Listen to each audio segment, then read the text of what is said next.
By the time you watch this, the Danish government will have passed a group of COVID-19 emergency laws that are the most freedom-limiting laws in the Western world. This new radical bill that's being passed will include things like forced examination, forced admission to hospitals or other facilities, forced isolation, treatment, gathering information on where you are right now, where you've been in the past, and who you've been talking to, and a whole host of other coercion of citizens as well. In just a moment, I'll explain exactly what the new law means, but why are we seeing this bill right now? The daily cases in Denmark are declining.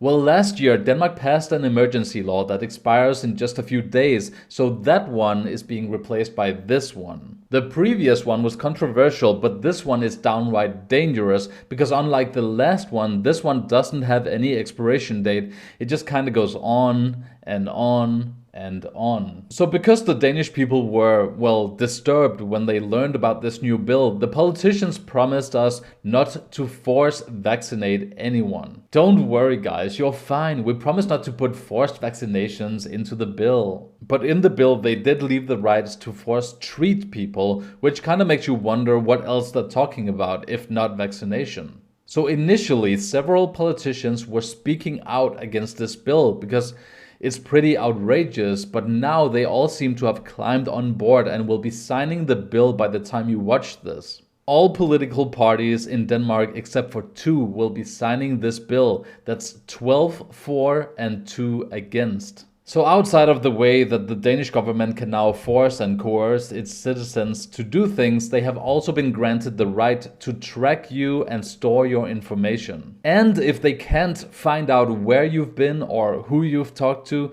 they have the right now to demand that information under the threat of fines or jail. I'm not really the overdramatic type, but we're talking about mass surveillance of the citizens. We're talking about the government being able to detain, confine, and treat you against your will if they suspect you have the virus. And almost no one are talking about it, because you don't want to be a conspiracy theorist, right? Good thing that if we Danes think that things are getting a little too much, we can just kinda leave the country for a little while, right?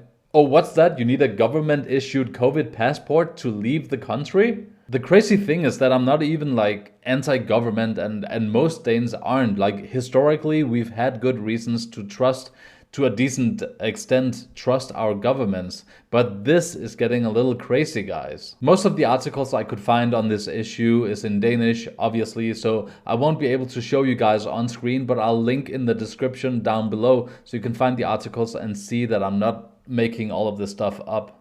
I do believe and hope that the Danish government has good intentions with the laws that they're passing, that they just want the best for everyone, but it's important that we keep an eye on our governments, the people that rule us, especially in times like these, because if they pass laws that benefit us right now but give them extreme powers, a time will come, if there's no limitation on those laws, when another government takes over and they might not have as good intentions for you. So it's important we keep an eye on people. Let me know what you think about these new laws by commenting down below, and thanks for watching, guys.